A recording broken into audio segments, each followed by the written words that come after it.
Bem-vindos a mais um episódio do PlenitudeCast Vida e Negócios, um espaço de conversas verdadeiras sobre finanças, gestão de pessoas, liderança, qualidade de vida, saúde e muito autoconhecimento. E hoje estou aqui com a minha querida amiga e advogada Ana Tércia Romano, que vai falar um pouquinho pra gente sobre as dúvidas dos nossos seguidores, né? Seja bem-vinda, Ana Tércia. Imagina, obrigada, Laide. Prazer estar aqui falando um pouquinho sobre vida, sobre família, sobre negócios. Vamos juntar tudo, né? Vamos, vai ser tudo junto e misturado. Vamos juntar tudo. Ana, então vamos começar assim. Quem é a Ana Tércia? Longe do escritório, longe do Instagram. Quem é essa mulher? Caramba, achei que fosse para falar. Já pra derrubar logo no começo. A Ana Tércia, eu acho que é uma menina que cresceu sonhando usar um Scarpin. Eu ia ao banco com a minha mãe pequena e eu via a gerente do banco usando aquele Scarpin, eu achava tão lindo. E aí a vida te leva para vários caminhos. Primeiro eu fui fazer enfermagem e depois, quando eu casei e me divorciei, a advogada que me atendeu chegou no primeiro encontro, ela estava com aquele Scarpin, parece que eu voltei lá atrás. E aí, durante todo o meu processo de divórcio, o trabalho todo que ela fez comigo, eu falei, gente, é isso que eu quero fazer para minha vida. Então, eu acho que a Ana Tércia de hoje é aquela menina que demorou para entender o que queria fazer da vida, teve que fazer uma transição de carreira, teve que passar por um divórcio e aí conseguiu se realizar profissionalmente. E hoje eu consigo falar de casamento, porque casei 2 vezes, então a gente tem experiência para falar.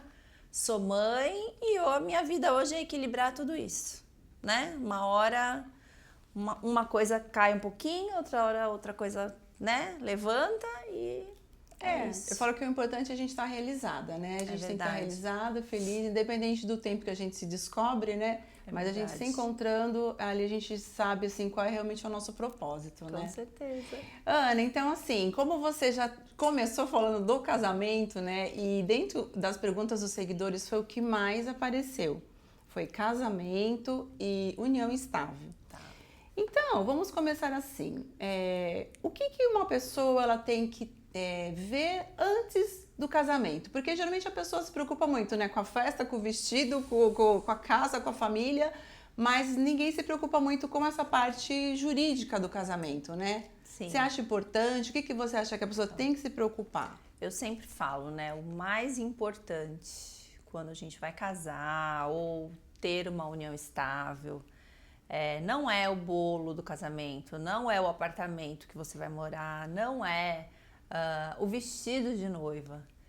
Infelizmente, o mais importante e o que as pessoas precisariam muito conversar antes de casar é a questão patrimonial.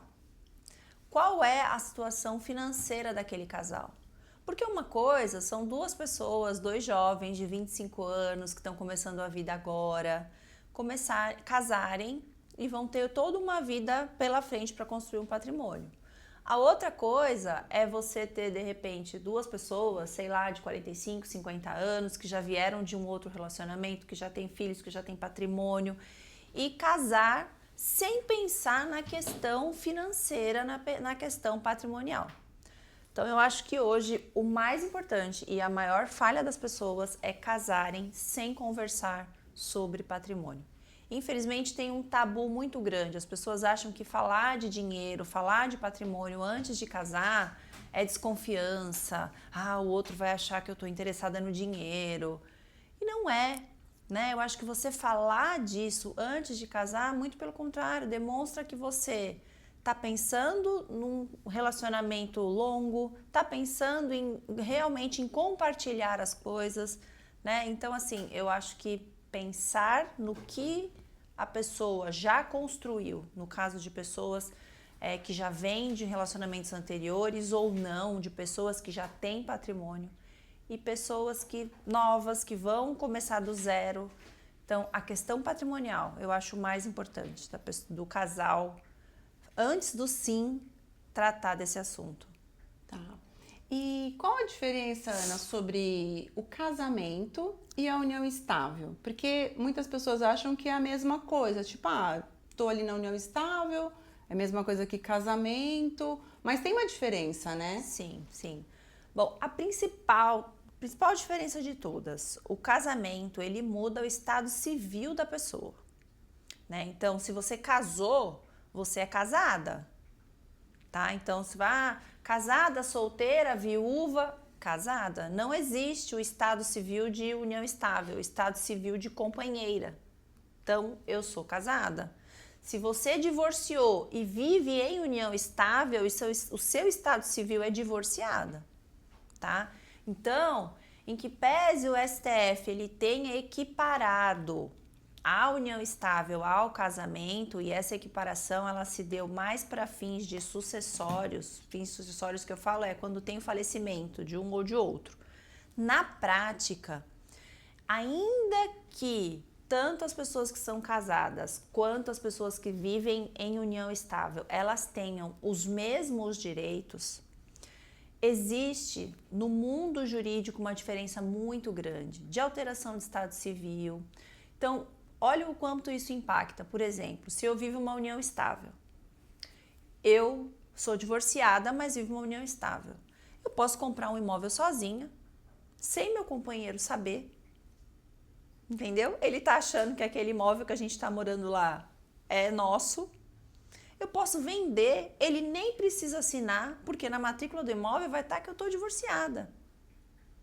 Olha, interessante, entendeu? né? Então, assim, o fato de não mudar o estado civil, tem muitos impactos patrimoniais nessa situação, né?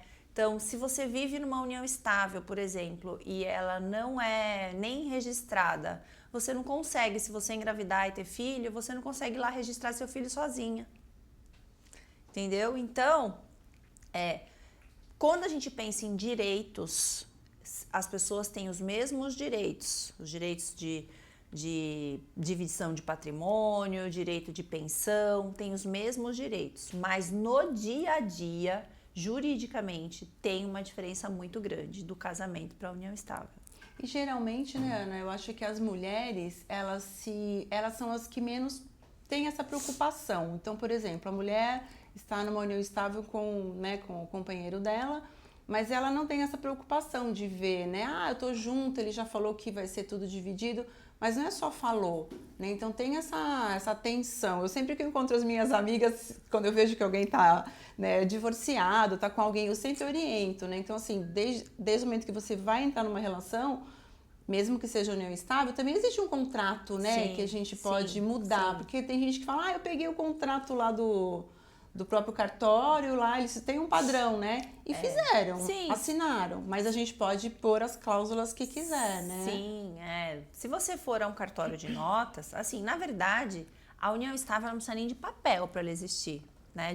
Ou uma outra diferença com relação ao casamento. Não tem como você casar sem ter a certidão de casamento. Se você casa, obrigatoriamente você tem a certidão de casamento. A união estável, você pode viver em união estável 20 anos sem ter um papel, porque ela é uma situação de fato. Ela não precisa ter um papel para ela existir. E aí é por isso que dá muitas brigas quando ela acaba, né? E aí é o que você falou. As mulheres, eu acho que a mulher ela é um pouco mais emocional quando ela entra na relação, né? Então, ela não tem de fato essa preocupação. Mesmo mulheres, às vezes, que têm filhos de outros casamentos, mulheres que têm, muitas das vezes, mulheres independentes financeiramente, mulheres que são empresárias, elas entram numa relação sem essa preocupação, né? E o quanto isso é perigoso, porque às vezes as pessoas entram num relacionamento assim. Eu tenho atendido muitas clientes exatamente com esse cenário. Mulheres já consolidadas, mulheres empresárias, mulheres independentes que se sustentam, e aí elas começam um relacionamento. E elas não se preocupam em fazer nada, porque elas falam assim, não preciso nada dele, eu não quero nada dele, eu tenho as minhas coisas, e elas entram no relacionamento. Só que patrimônio não é uma foto que você tira e não muda, vai ficar ali pro resto da vida. Patrimônio é como se fosse um filme. Ele vai andando, ele vai andando. Então você entrou num relacionamento hoje, você não fez documento nenhum, tá? E você já tem o teu apartamento, você já tem o teu dinheiro guardado, você já tem teu carro. Se você não fez documento nenhum, se você não escolhe, a lei escolhe por você. Então, o regime que vai mandar nessa união estável é da comunhão parcial de bens. Ou seja, o que você adquirir durante a união vai ser dos dois. Aí lembra lá, o que eu falei? Você já tinha um carro. Então, você entrou na união estável com um carro. Aí ela entra mó tranquila. Imagina, o carro é meu, eu já entrei, o carro era meu. Só que aí, depois de 2 anos de união estável, ela troca de carro. Aí ela trocou de carro durante a união estável. Aí, dali a 3 anos, termina a união. Aí ela tá tranquila, não, esse carro é meu, porque eu vendi aquele lá e comprei esse aqui. Aí ele vai falar, não, esse aqui você comprou durante a união. E aí, muitas das vezes, não teve o cuidado jurídico de falar assim, o carro B foi comprado com o dinheiro do carro A, não deixou rastro. E aí você acaba tendo que dividir um patrimônio que você entrou super tranquila, já era tudo meu, não vou ter que dividir nada. E não, porque o patrimônio, muitas das vezes, ele vai mudar. Você entra numa união, com um casamento, com um apartamento, e durante anos, depois você resolve mudar de apartamento. E aí? E aí começam os problemas. Então, muitas das vezes você somente ir ao cartório e fazer lá uma escritura modelo de união estável resolve em parte, que já te garante que você tem ali uma formalização. Mas muitas das vezes, principalmente nesses casos de casais que já vêm de relações, que já tem, o ideal é você pensar num contrato matrimonial ali personalizado. Olha, a gente vai entrar numa união estável, você, por exemplo, mas eu já tenho a minha escola. Então, tudo que for relacionado à minha escola não vai fazer parte do patrimônio do casal. Agora, o que a gente vai montar uma empresa junto, a gente vai montar uma lanchonete, o que for dessa lanchonete, a gente pode montar um regime misto. Tu entende? Então, a importância de você não é receita de bolo. A melhor escolha é aquela que atende à necessidade do casal.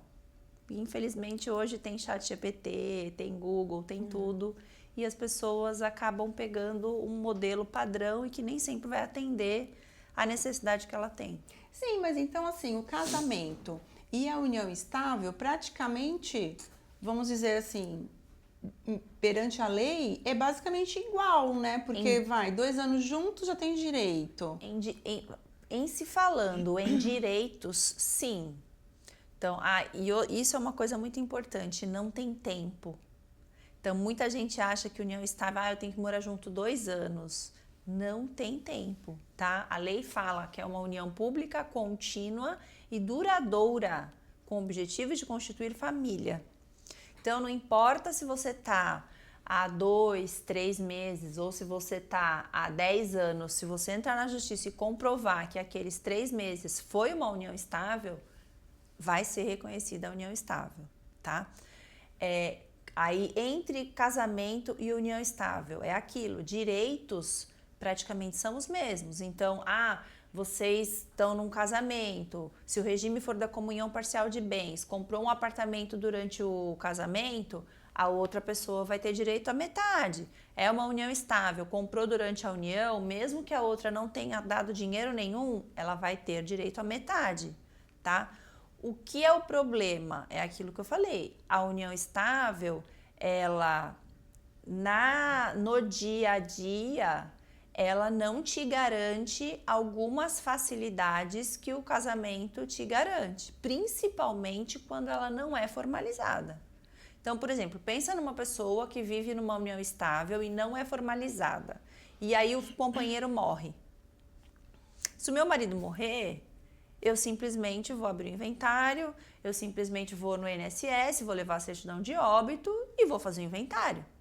Se eu vivo numa união estável, sem documento nenhum, e adquiri um monte de bens durante a união, ou o meu companheiro adquiriu no nome dele e eu tenho direito àqueles bens, antes de abrir o inventário, antes de poder ter direito à metade daqueles bens, primeiro eu vou ter que provar que eu vivia em união estável. Mesmo estando junto 10, 15, 20 anos. Se não tiver uma união estável formalizada, uma escritura, primeira coisa, antes de entrar com o inventário, entrar com uma ação de reconhecimento de união estável pós-morte. E aí começa a confusão, porque aí você vai ter que entrar com uma ação contra quem? Os herdeiros dele. Então, às vezes você vai brigar com o enteado, às vezes você vai brigar com o sogro, com a sogra, aí você vai falar, não, nós vivíamos em união estável desde 2010.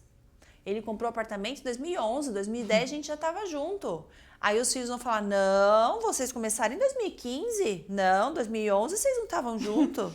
Entende? Foi igual o caso do Gugu, né? Exato. Deu aquela confusão. Então, isso, porque apesar de você ter os mesmos direitos, não tem um papel, porque a união estável, ela existe independente de papel. E aí está o maior problema, né? E ainda pior, às vezes, quando um acha que vive em união estável e o outro acha que namora. Aí o caldo entorna. Tem muito disso também, Muito né? disso. É onde as pessoas entram com ação para reconhecer a união estável. Porque quando os dois sabem que estão em união estável, ok.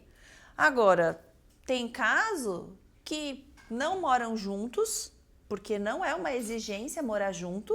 Você pode morar em casa separada e você ter uma união estável. Então, às vezes não moram juntos, mas namoram há 10 anos. Uma acha que vive uma união estável e o outro acha que é namoro. Aí, quando acaba, entra com a ação, pedindo reconhecimento de união estável, pedindo partilha do que o outro comprou durante os 10 anos. E aí, o juiz vai ter que decidir, com base nas provas, se aquilo era uma união estável ou se era um namoro.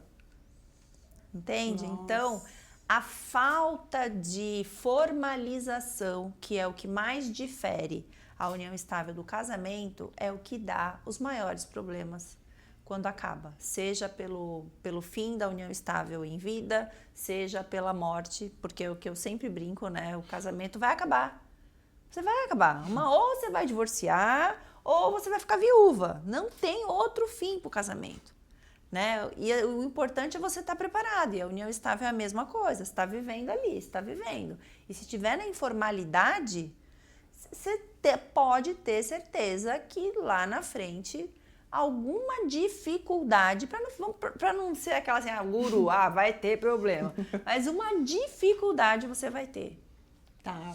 E assim, tem como fazer então na união estável, tipo um pré-contrato estabelecendo separação total de bens? Tem isso ou não tem na união estável? Tem. Na união estável dá pra gente fazer.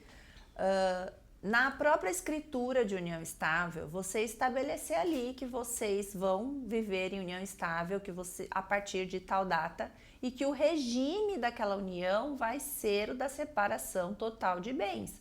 Ou seja, o que cada um comprar, adquirir durante aquela união, vai ser de quem o adquiriu. Então, o que é meu, o que é do outro é do outro.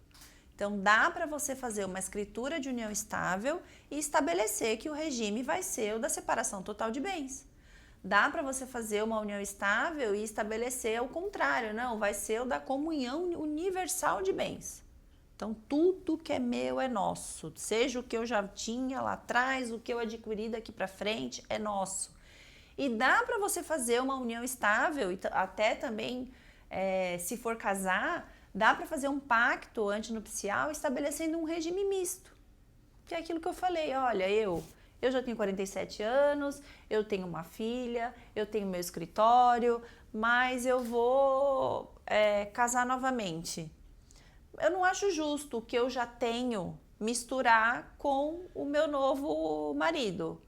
Então, a gente vai fazer um regime misto, tá? Então, o que vir do meu escritório, o que eu já tenho até hoje não faz parte, e agora, de repente, o que a gente construir, e aí você detalhar lá e faz um regime misto, entende? Então, hoje, os contratos, esses contratos parentais estão dando cada vez mais autonomia para o casal. Estabelecer a regra do jogo antes do final do jogo. que é o mais importante, né? Porque quando eu falo da importância de você fazer um contrato desse, qual é? É quando, não é usar o contrato, né? Você não quer usar, é igual seguro. Você faz seguro pro seu carro, você quer bater o carro? Não. Eu tenho plano de saúde, eu quero ser internada? Não. Né? Eu faço um contrato paraconjugal, eu não quero usar aquele contrato. Eu faço para eu saber as regras antes de precisar usar. Porque o pior é você acabar um relacionamento, seja pelo término, porque por opção, seja pelo falecimento, e você descobrir ali na hora, de repente, que você não vai ter direito àquele bem. Ou aquele apartamento que você achava que era do casal, ele comprou no nome da mãe dele.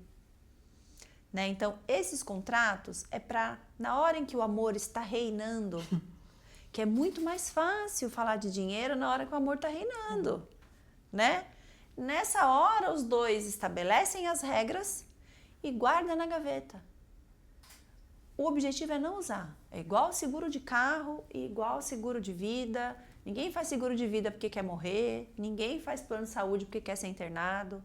É você ter ali a regra para não precisar usar. Mas se precisar, você já sabe qual vai ser a regra que vai ser aplicada. Sim. E tem diferença, Ana, de a pessoa estar casada, não, estar em união estável e se separar e a pessoa falecer? Tem diferença nessa divisão? Então, antigamente tinha, quando a pessoa vivia em união estável ou quando ela era casada, tinha uma diferença. Mas hoje não tem mais, né? Já foi equiparada para fins sucessórios, ou seja, em caso de falecimento, a companheira ela tem os mesmos direitos da esposa, tá? Então, eu morri não, eu não vou morrer não, quem vai morrer primeiro é meu marido. Então, ele morreu, eu tenho direito. Então, o que nós construímos durante o casamento, eu tenho direito à metade. O que já era bem particular dele de antes do casamento, eu vou ser herdeira, então eu vou dividir, vai ser dividido entre eu, minha filha e meu enteado. Então, assim, eu vou ter esse direito. A companheira, a mesma coisa, ela vai ter esse direito garantido. Tá? Não tem diferença nenhuma. Se eu vivia em união estável, eu era casada. Será que eu vou perder direito pelo fato de eu viver em união estável? Não, você não vai perder direito. A única coisa é aquilo que a gente comentou. Se a tua união é informal, você vai ter mais trabalho. Porque primeiro você vai ter que provar que tinha uma união estável, para depois ter direito àqueles bens que o companheiro deixou. Sim. Entendeu? E eu tô ficando até sem voz. Eu tô aqui lembrando de todas as perguntas que as amigas fazem. E elas falam assim, fala que é amiga, tá? Não vai falar meu nome. Ô, Ana, e assim, então, resumindo a história, num falecimento do marido, porque eles que vão morrer primeiro não vai ser a gente. É isso aí. Essa divisão, ele é um sucessor igual ao filho? Ele entra ali na divisão sucessória? Depende, vamos lá. O cônjuge ou o companheiro, a depender do regime de bens, ele tem direito de meação, tá? Então, o que é isso? Então, eu sou casada em comunhão parcial de bens. O que isso significa? Que os bens que eu e meu marido adquirimos durante o casamento, metade é meu, metade é dele. Então, ele falecendo, eu tenho direito de meação. Eu não sou herdeira nesses bens, tá? Então, vamos supor, meu marido faleceu, deixou um imóvel de 500 mil reais. Vamos inventariar este imóvel. Então, 250 mil é meu por direito de meação. Os outros, e não deixou mais nenhum outro bem, deixou só esse bem comum. Os outros 250 vão ser divididos entre os herdeiros dele, descendentes, que são os 2 filhos, tá? Então, aí vai ser dividido entre a minha filha e o meu enteado. Agora, vamos supor que, casada no regime da comunhão parcial de bens, durante o casamento a gente não comprou nada. A gente morou a vida toda num apartamento que o meu marido ganhou da mãe dele. Então, no regime da comunhão parcial, só é patrimônio do casal aquilo que o casal comprou, adquiriu onerosamente. Se o meu marido ganhou da mãe dele, eu não tenho direito de metade.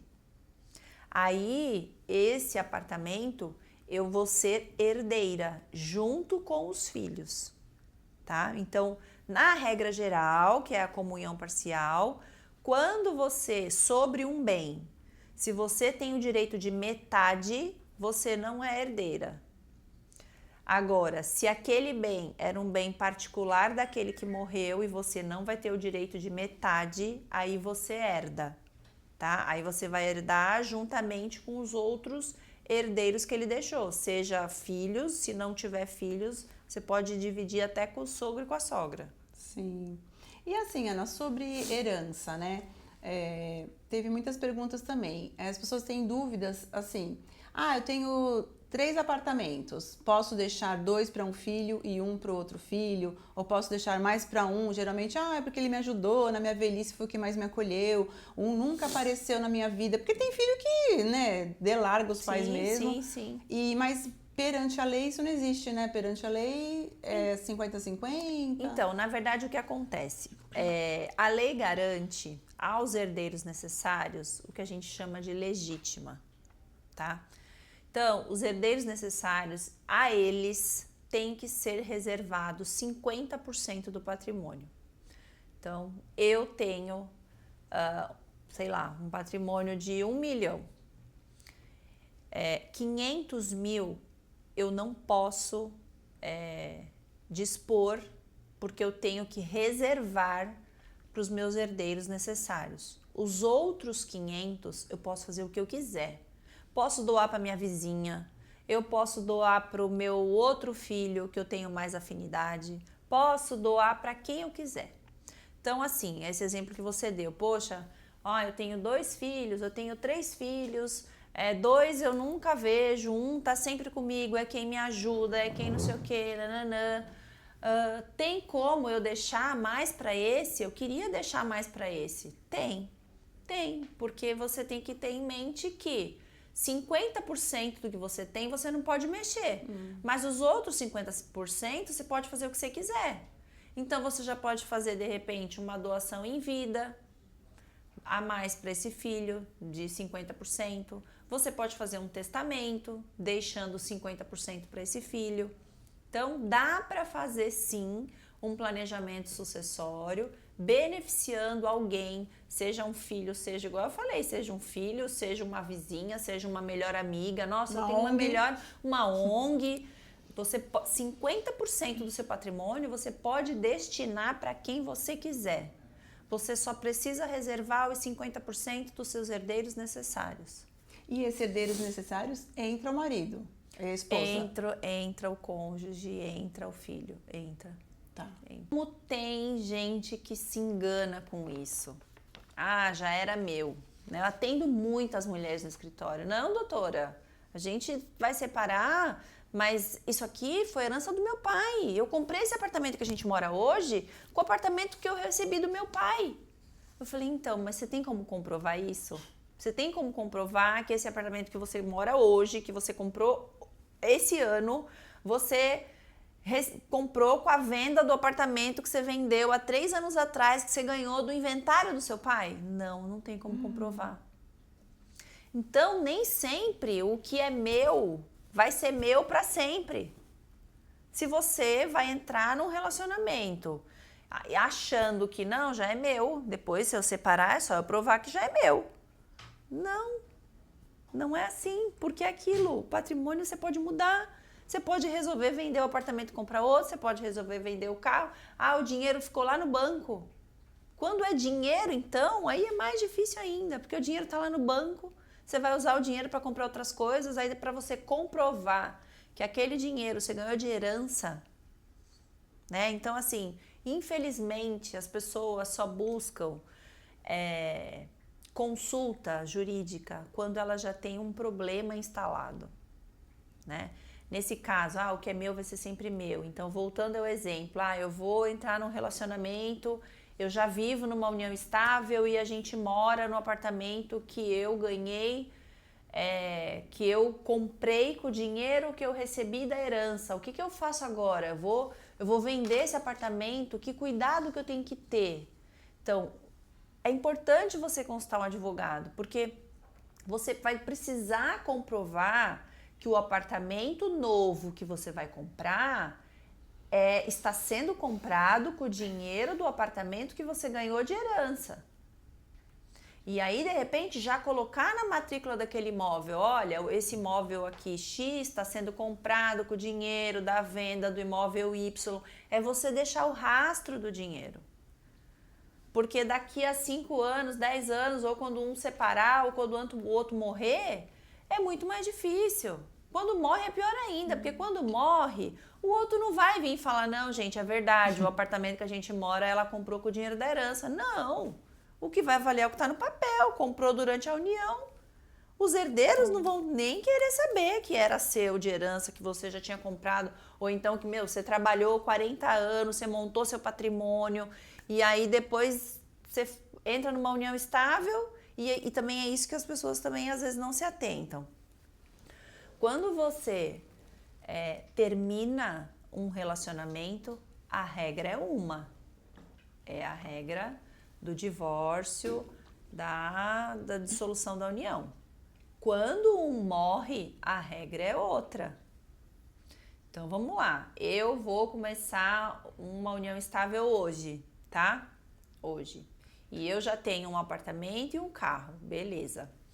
Se o ano que vem eu separar, ele não vai ter direito a nada, porque já eram bens que eu tinha de antes da união estável, ok? Perfeito. E eu tenho uma filha, vamos para colocar mais pimenta no negócio. Então tá. Agora vamos para o cenário se ele morrer. Então hoje eu começo uma união estável com meu apartamento, caramba, que eu trabalhei, paguei financiado, foi um BO para pagar, consegui. Tenho minha filha, meu sonho é que esse apartamento fique para ela. Tá, entrei na união estável, não formalizei, não fiz pacto, não fiz nada. E aí eu morri. Aí o que vai acontecer? A minha filha, que não vai ficar integral. Aquilo que eu construí lá atrás, o meu companheiro vai ser meu herdeiro.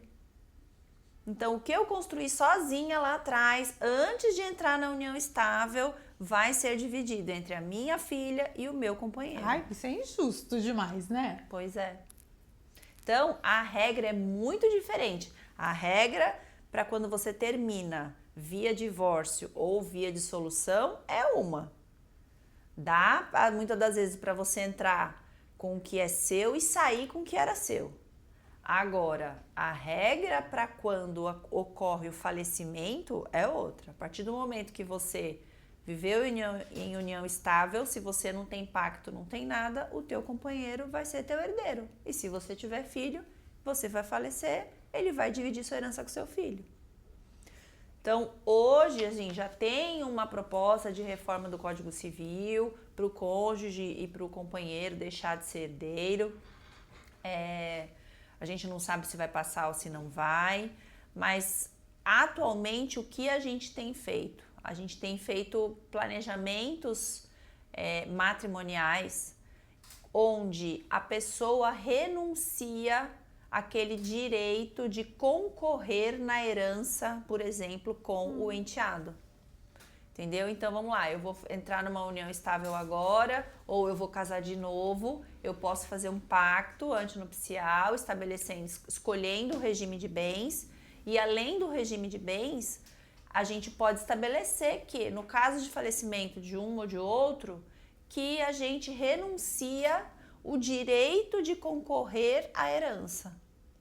Mas é difícil também o parceiro aceitar, né? Eu acredito que... Olha, cada vez mais as pessoas estão entendendo isso.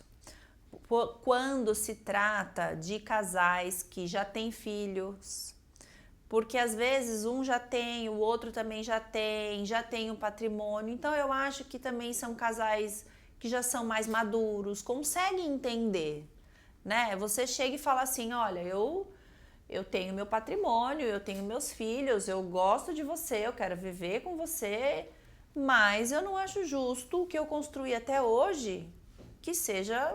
Imagina, quantos anos você trabalhou Quantos anos você tá lá com a tua escola? 40, 50 anos. Não, vamos falar menos, né? Não vamos falar menos, vamos falar menos. Brancos aqui. Não. 5 anos, 5 anos, 5 anos. E aí você ralou, e aí você começa uma união estável, depois de um mês você morre e o cara leva metade. Uma coisa é vocês construírem juntos, né? A outra coisa é do nada, você começa uma união estável, no mês seguinte um bate as botas e o outro leva metade.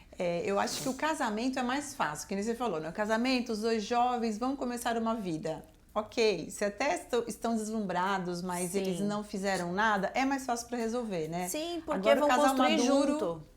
Agora, que Entendeu? nem você falou, um casal maduro, cada um com os seus bens, cada um com a sua vida, com a sua história, é mais difícil, né? Cada um com seus bens, cada um com a sua vida, com a sua história, com as suas dívidas. Às vezes a gente pensa que o outro só tem bens. Ah, só tem bens. E a dívida? Meu, às vezes o cara tá devendo pensão. Aí eu entro numa união estável com ele. Aí, durante a união estável, eu vou lá e troco o meu carro. Aí, daqui a pouco, o meu carro é penhorado. Por quê? Porque o credor descobriu que eu vivo em união estável, ele não está pagando a pensão. Se eu comprei o carro durante a união estável, o regime é da comunhão parcial de bens, o carro é metade do meu companheiro, ele está devendo a pensão, meu carro é penhorado. Então, até isso a gente tem que pensar. Não é só, eu não quero dividir patrimônio. Ele vai achar que eu estou de olho no dinheiro dele. Não, e dívida? Né? Às vezes as mulheradas, elas ficam deslumbradas. Eu arrumei um empresário, doutora. Meu Deus, não, nem preciso fazer nada. Porque eu falei, escuta, você já deu uma... Fez uma pesquisa? Fez uma pesquisa? Não está devendo pensão? Tem dívida trabalhista na empresa dele? Porque às vezes você pensa que a pessoa está quebrada. E aí você vai casar com dívida. Entende? Então... gente, o casamento, eu sempre brinco que é um contrato que ele foi fadado a não dar certo. Meu Deus, quanta coisa, né? Quanta informação. Porque você imagina, são duas pessoas que vieram de criações diferentes. Eu fui criada de um jeito, meu marido foi criado de outro, minha mãe me passou um valor, a minha sogra passou outro valor para ele. Aí duas pessoas resolvem viver junto, no mesmo teto. Um acha que um gosta de dormir com a luz acesa, o outro com a luz apagada, o outro gosta de dormir com o barulho da TV, o outro com a TV desligada. Tem tudo para dar errado, não é? Tem tudo para dar errado. Tudo para dar errado, gente. Haja terapia e amor para o casamento durar. Então, se antes, quando tudo tá lindo, você não estabelece a regra, quando lá no final é pior. Agora, Ana, quando a gente, vou falar no caso, né, que eu tenho empresa, então as mulheres que têm empresa, né, homens também. Então, assim, no caso, a empresa, ela não entra nessa divisão, vamos dizer assim, porque a empresa, ela tem a parte dos sócios, né, mesmo quem não tem sócio é uma pessoa só, mas é uma razão social. Ela não entra misturada com a parte de patrimônio e bens, ou ela entra? Então, depende. Se você, por exemplo, se você amanhã, você tem a tua empresa há anos, se você casar ou se você entrar numa união estável, no regime da comunhão parcial, a empresa já é sua de antes da união, de antes do casamento, e aí na hora do divórcio, o outro não vai ter direito à metade. A empresa é só sua, tá? Mas se você falecer, ele é seu herdeiro. Lembra que eu falei que a regra para o caso de separação é uma e a regra para o caso de falecimento é outra. Mesmo estando tudo documentado em testamento? Então, ou o testamento depois cai por terra? Não, o testamento é aquilo. Você também só pode testar 50% do seu patrimônio. Os outros 50% vai ficar livre para ser dividido entre os seus herdeiros na hora da sua morte. Então, você fez um testamento. Eu fiz um testamento porque minha tia foi quem me ajudou lá atrás na minha história. Eu deixei 50% do que é meu para minha tia. Tá bom. Mas 50% dos teus herdeiros necessários tá lá. Aí você faleceu. Quando você falece, quem são os seus herdeiros necessários? Eu tenho 2 filhos e tenho um companheiro. Então, os outros 50% vai ser dividido entre os 3. tá? Mulherada, o negócio é mais complicado do que a gente imagina, né? É muito. Não, e que nem você falou, né, Ana? As pessoas só vão procurar os quando seus tem direitos o problema, quando tem o problema. Quando tem o problema. É no amor e na dor, né? É muito raro eu atender cliente para evitar o problema. E é tão gostoso quando você atende para evitar o problema. É muito bom. Mas a minha vida é resolver problema, né? 90% das pessoas que eu atendo, elas já estão com um problema, né? Hoje em dia, eu acho que as redes sociais têm ajudado muito, né? Depois do Instagram, principalmente. Então, tem muita gente falando sobre o assunto, né? Até muita gente fala assim, o Instagram acaba roubando o cliente. Não rouba, imagina. Eu acho que quanto mais gente falando sobre o assunto, mais as pessoas vão se conscientizar e aquele advogado que se ela simpatizar, se ela confiar, é o que ela vai buscar. Então, assim, eu acho que para mim, quanto mais advogado falar, melhor. Então, hoje, com a divulgação, as pessoas estão buscando orientação antes do problema, né? Igual a gente vem aí falando, gente, olha, a reforma tributária, o imposto sobre herança vai aumentar. Hoje, em São Paulo, ainda é 4%. Se você morrer, vai pagar ITCMD de 4% sobre o seu patrimônio. Se você quiser fazer uma doação, vai pagar ITCMD. A gente vem falando. E as pessoas, algumas vão se conscientizando. Aí ontem eu vi uma matéria... ontem eu atendi 2 clientes que me ligaram querendo marcar consulta porque querem fazer doação já, deixar os imóveis para os filhos, deixar em usufruto e tal, né? E eu não tinha aberto o Instagram ontem.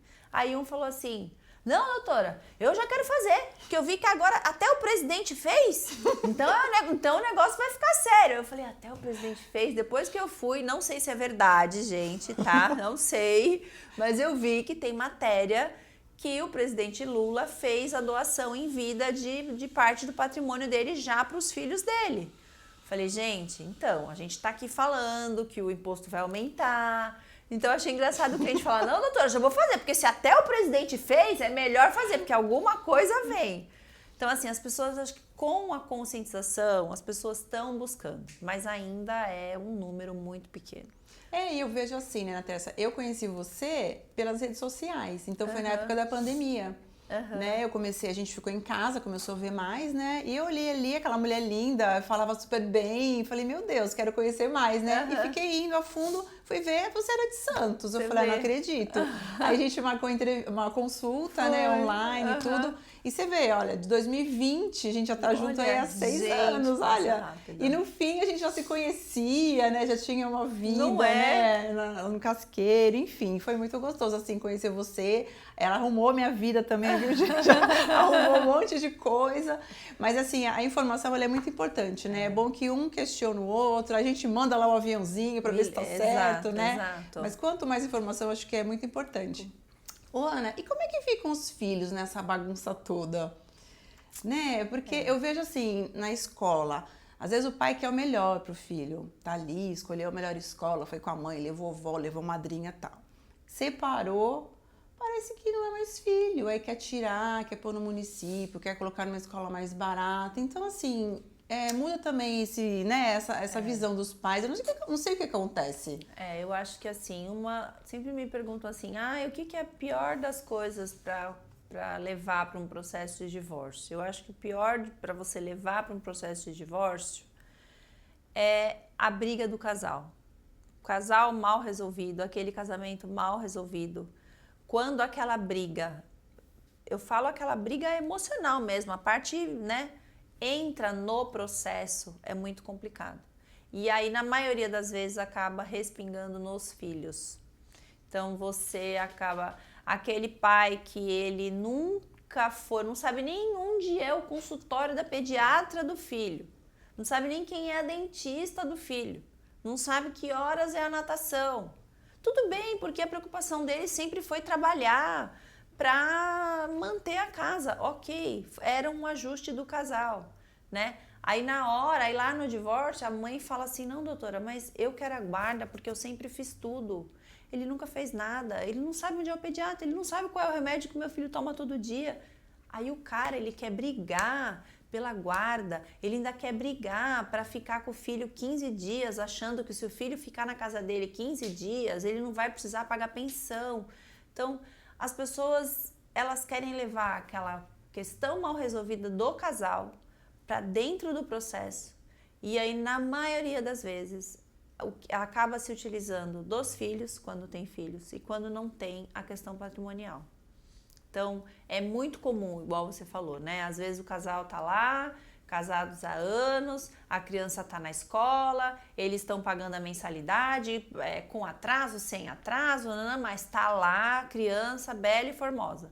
No divórcio, aí geralmente fixa a pensão, aí às vezes a pensão foi fixada num valor que talvez a mãe não vai conseguir continuar pagando sozinha a mensalidade e todo o resto. E aí, muitas das vezes, ela tem que tirar da escola, colocar numa escola mais barata. Porque eu sempre falo, o casal, eu vejo muito isso, né? Muitos casais, às vezes, vivem uma vida financeira que nem sempre é a realidade financeira deles. Tem gente que vive contando com os salários e o cheque especial, né? Então, eles vão fazendo aquele malabarismo. Esse mês a gente paga a escola, e o mês que vem a gente não paga a escola, e o mês que vem a gente paga isso, no outro mês a gente paga, é quando a escola notifica. E eles vão vivendo. Aí, quando divorcia, não tem mais essa comunicação, e aí a mulher vai receber só aquela pensão, e com aquela pensão ela não vai conseguir fazer esse malabarismo, né? E aí, quando você vai provar a renda lá do dito cujo, você não vai contar com o cheque especial dele, você vai contar com o salário dele, e aí às vezes você também não vai conseguir pegar uma pensão que vai suportar, com o dinheiro da pensão, a criança continuar estudando naquela escola que ela sempre estudou. E o duro também é quando a gente vê que o pai tem condições e mesmo assim ele não quer pagar a escola para o filho, né? Eu acho muito triste. Muito, assim, às vezes eles pagam, muitas das vezes o homem tem muito medo de fixar a pensão judicialmente, né? Eles querem que a coisa fique de boca. E aí, tá, fica de boca. Ó, de boca, eu vou te pagar 5 mil, tá? Pago 5 mil, pago a escola, pago o plano de saúde, te dou 5 mil. A mulher, tá bom. Aí a mulher arrumou um namorado. Aí ele já não vai... Aí ele já não vou te pagar mais 5 mil, porque eu não vou bancar fulano, não, já vou te pagar menos. Aí ele já começa a pagar menos, aí ela fala, não, então eu vou entrar na justiça. Aí que ele fala, não, entra, tu vai ganhar menos, porque meu salário é menos, porque às vezes ganha dinheiro por fora, às vezes é profissional autônomo. Quando a pessoa é registrada, é mais fácil você comprovar renda. Quando não, é muito mais difícil. E aí, infelizmente, acontece essas coisas de o cara, ele pode pagar para o filho continuar naquela escola, mesmo com o divórcio. Mas, pela questão mal resolvida com a mulher, infelizmente, o filho acaba sendo penalizado. Nossa, são tantos problemas, tantas coisas, né? Ô, Ana, a minha avó ela dizia que você conhece o marido e a mulher na hora do divórcio. Quando acaba. E é verdade, né? Com Porque certeza. quando o relacionamento ele é um relacionamento adulto, maduro, e você se divorcia, eu falo por mim. No dia que eu assinei meu divórcio, eu fui almoçar. Pronto. A gente saiu dali e falou, almoçar, vamos. Aí, sabe, fizemos um paz. remember ali, foi isso aconteceu, foi bom enquanto durou e terminamos. Então, assim, foi tudo muito acordado, né? Mas eu vejo que geralmente as pessoas viram inimigas mortais que nem parece que viveram anos juntos, né? É impressionante. E assim, às vezes pra gente, advogado, é até difícil, porque muitas das vezes elas querem levar pro processo, as pessoas querem levar pro processo a questão emocional. Sabe? Porque ele falava isso, porque... Gente, o processo infelizmente, partilha de bens, guarda de filho, pensão. É prático, né? A coisa prático, não tem muita emoção ali. Às vezes, e às vezes a cliente ela insiste, o cliente insiste também, aí o processo vira aquela lavação de roupa suja. Aí o juiz às vezes dá aquele despacho, para lá, isso aqui que vocês não tem nada a ver com a história, né? Mas é bem complicado, Ana, uma dúvida que eu tenho também, o inventário, o que você acha que é mais viável? Fazer a doação em vida ou fazer o inventário? Eu acho que se você tiver condições de fazer já um planejamento sucessório e você já deixar o seu patrimônio organizado, seja fazendo doação em vida, seja, dependendo do tamanho do patrimônio, fazendo uma holding familiar, onde você já vai colocar todo o seu patrimônio ali, você já vai fazer a doação das cotas para os seus herdeiros, é sempre mais econômico, é mais barato, e você não vai, os seus herdeiros não vai passar pelo desgaste do processo do inventário.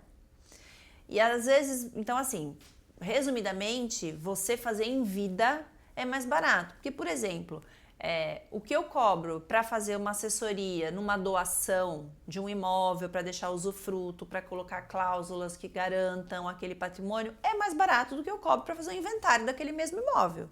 Então, só pensando em honorários já é mais barato, tá? E muita gente pensa assim, eu não vou fazer nada. Quando eu morrer, para que se vire. Não. Mas às vezes, os herdeiros, você vai falecer, os seus herdeiros, vai criar uma briga. Eu já vi herdeiro perder imóvel. Porque um não deixava o outro morar no imóvel, ninguém pagou o condomínio do apartamento, a administradora entrou com a execução e penhorou. Nossa. Aí, ou seja, aquele apartamento que o senhorzinho trabalhou a vida inteira, que se ele tivesse feito uma doação, já tivesse estabelecido, teria garantido. Entende? Então, acho que você fazer em vida é mais econômico. Se você falar assim, Ana, é barato? Não é barato, mas o inventário também não é e é desgastante. Né? Não tem uma forma, né, da gente já deixar um valor? É porque assim, também é muita folga, né, das pessoas. Às vezes já vai herdar um monte de coisa, né? Ainda tem que deixar já tudo pago. Pois é. É muita, né? Meu Deus do céu. Tem horas que é mais fácil pensar assim mesmo, né? Vou morrer, deixa tudo aí. Quem ficar que se vire, né? Não tem aí pelas vassouras, pelas panelas, né? Mas assim, eu acho que se a gente pensar nessa parte de facilidade para eles, depois que a pessoa partir, a doação, então, é o que é indicado, né? Você fazer a doação ou você fazer um instituto de uma empresa, que é o que a gente chama de holding, e já deixar estabelecido, é o mais econômico, principalmente se a gente pensar que a gente está aí numa possibilidade de aumento de alíquota de imposto que vai ser pago. Então, assim, para quem pretende fazer qualquer tipo de planejamento sucessório, esse ano é o ano, tanto é que parece que o presidente fez, então bora, gente, que a coisa é séria. Esse ano é o ano. O inventário, ele é mais custoso, ele é mais demorado. Gente, pensou em inventário, você já fala assim, meu Deus, se for judicial, então, eu tenho inventário no meu escritório que é mais velho que eu. Entendeu? Porque o pai deixou, tem empresa, a empresa tem dívida, tem processo trabalhista, tem imóvel que está na posse de outro. Você não consegue andar com inventário, gente. Eu tenho inventário no meu escritório que é mais velho que eu. Nossa. E assim, não tem como você também fazer um seguro de vida? O que dá para você fazer é assim, então, o seguro ele entra dentro do planejamento sucessório. Por quê? Seguro de vida, ele não entra no inventário. Então, às vezes, dá para você fazer um seguro, deixar um beneficiário, um dinheiro para aquele beneficiário, até de repente para ele poder, se manter nos primeiros meses, para ele arcar com o dinheiro do inventário, com o custo do inventário, porque o seguro de vida não vai precisar passar pelo inventário. Você faleceu, ele é beneficiário, ele vai lá e vai levantar aquele dinheiro, tá? O que existe também é as pessoas fazerem um seguro prevendo as custas do pagamento do imposto. Já específico, porque muitas das vezes o que mais às vezes breca o inventário é que as pessoas não têm o dinheiro para pagar o imposto, né? Então também existe essa possibilidade de você fazer um seguro para garantir aí o pagamento do imposto. Né? Então tem várias formas também, várias formas, né? Outro dia uma cliente falou assim pra mim, tem uma pessoa querendo, minha mãe morreu, tem uma pessoa querendo comprar a casa, mas a gente não pode vender porque a gente não fez inventário. Falei, não, gente, dá pra gente fazer tudo ao mesmo tempo. Como assim, doutora, mas não fez o inventário? Não, mas peraí, quanto que você tá pedindo na casa? Tá, vamos fazer o cálculo aqui de quanto fica o inventário. Tá, vamos falar com o vendedor. Olha, tem a casa custa tanto, mas tem esse custo, você assume o inventário, eles abatem do valor. Não, dá. No mesmo dia, a gente fez no cartório a escritura do inventário e compra e venda da casa. Olha. Né? Eu falo, tudo tem solução. Então, assim, dá para fazer. As pessoas não precisam ficar, porque não tem dinheiro, a casa vai ficar fechada, não sei o quê. Apareceu uma venda, dá para você vender aquele imóvel, mesmo sem ter feito o inventário. Tudo é ter informação, Tem né? informação, tem informação. Ana, e sobre pensão? É verdade que se o pai da criança não paga, os avós são acionados ou isso já caiu por terra? Não, é verdade. A pensão avoenga existe, só que ela é subsidiária. Então, a obrigação principal é dos pais, do pai e da mãe. O pai e a mãe têm a obrigação de sustentar o filho. Agora, vamos supor, meu ex-marido tem que pagar a pensão da minha filha, tá? E aí, de repente, ele não tá pagando. Ele não tá pagando, aconteceu alguma coisa, ele não tá pagando, ou ele, sei lá, ficou doente, ficou incapacitado, ou ele não tá pagando. Eu posso entrar contra os avós para que os avós assumam a responsabilidade da pensão. Não é uma coisa automática. Eu sei que o pai do meu filho ganha 2 salários, mas eu sei que meu sogro é cheio do dinheiro, então eu já vou entrar direto contra o meu sogro. Não. A responsabilidade dos avós ela é subsidiária. O devedor principal de alimentos é pai e mãe. A gente só aciona a avó quando, por alguma questão, pai e mãe não tá honrando com a pensão. E quando os avós também não têm condições nenhuma? Aí prende prende todo mundo. Né? A avó geralmente não é preso, né? Avô e vó geralmente não é preso. Infelizmente, aí a gente vai... Eu já tive uma vez que entrar contra um tio, porque não tinha avó, não tinha os avós, nem paterno, nem materno. O pai tinha problema psiquiátrico, não tinha condições de pagar, não estava pagando. Eu tive que entrar contra o irmão do pai, para conseguir comprovar que a mãe não estava conseguindo manter a criança. No final, eles até fizeram um acordo e o tio, de livre e espontânea vontade, passou a dar uma ajuda financeira, passou a pagar a pensão pelo irmão. Mas é bem mais complicado. Ana, agora a gente vai para um quadro que é meio que um bate-bola, é um mitos e verdades, uma resposta mais curta. Vamos lá. Acho que basicamente a gente já respondeu todas, mas vamos reforçar. Quem mora junto muitos anos automaticamente tem a união estável? Mito. Se a pessoa casar com um pacto pré-nupcial, ela pode perder tudo que ela construiu antes do casamento? Mito. Um casal pode escolher ou mudar o regime de bens depois do casamento? Verdade. Fazer um contrato de união estável protege o casal e evita conflitos futuros? Muita verdade. Doação em vida sai mais barato do que inventário? Na maioria das vezes, sim. Testamento não isenta a família de fazer um inventário? Não isenta. Faz o testamento, quando falecer, você tem que entrar com uma ação para abertura e registro de testamento e depois abrir o inventário. Posso deixar meus bens para um parente sem ser meus filhos? Pode. 50%. 50% tem que ficar reservado para os herdeiros necessários.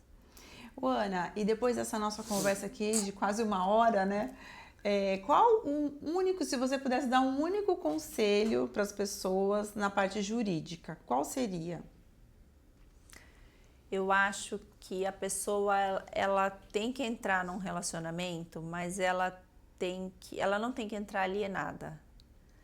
Ela tem que entrar sabendo minimamente a situação patrimonial daquele relacionamento que ela vai entrar. Então, mesmo que ela não trabalhe, mas quanto é a renda do marido? Aonde ele tem conta? Qual é a senha do banco?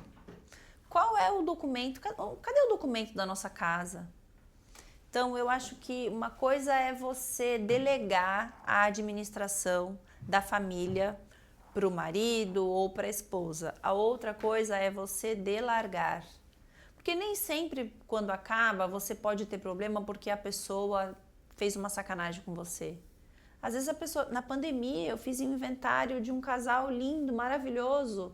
Sabe aquele casal que eles iam todo dia na padaria comprar pão juntos, que eles faziam compras juntas, que era tudo junto. Mas o dia que ele faleceu, ela chegou no meu escritório chorando e falou assim, doutora, eu não consigo comprar pão, porque ele sempre fez tudo. Eu não sei a senha do cartão, eu não sei nada. Então, eu acho que você minimamente tem que saber a situação patrimonial do teu relacionamento, mesmo que a administração seja do outro. Mas saber senha, documentação, é isso. Você até pode delegar, mas não pode viver delargado e não pode viver alienado totalmente, financeiramente, dentro de um relacionamento. Sim. E Ana, a nossa última pergunta aqui que eu faço para todos os convidados é: o que é plenitude para você? Plenitude para mim eu acho que é você chegar numa fase da sua vida em que você já sabe quem você é, já sabe do que você gosta e o que você não gosta, já sabe o que você construiu ou o que você ainda quer construir. E principalmente você estar com alguém, não é nem num relacionamento, pode ser um filho, um amigo, mas sem precisar se anular para estar com aquela pessoa, ser você, né? Então você se conhecer, saber o que você construiu, valorizar a tua história e ter relações em que você pode ser você, em que você caiba dentro daquela relação sem precisar se anular. Eu acho que isso é você ter uma vida plena. Maravilhosa. Ana, eu queria te agradecer a presença aqui. Adorei essa aula, nessa consulta, né, que ela deu pra gente. E eu separei aqui uma lembrança. Nossa, espero que até você presente, goste. Meu Deus! É a nossa vela do programa. Que lindo! Personalizada. Que chique essa cerâmica. Era você que fazia cerâmica? Eu faço, mas não foi. Essa não foi eu que fiz. Que linda! Ai, obrigada. Foi muito bom. Adorei. O papo foi muito gostoso. O clima do estúdio, tudo lindo. Parabéns pelo capricho. Parabéns pela tua história. E obrigada por me permitir fazer parte da sua vida. Eu que agradeço. Pessoal, então chegamos ao final de mais um episódio do Plenitude Cast. Espero que vocês tenham gostado. Eu queria agradecer aqui aos nossos patrocinadores, Dimari Santos, Cris, um beijo, Carol Lamberti, dos Óleos Essenciais do Terra, e o Colégio ABC, o melhor para o seu filho depois de você. Até o próximo episódio, mandem para os amigos, curtam e compartilhem. Até a próxima!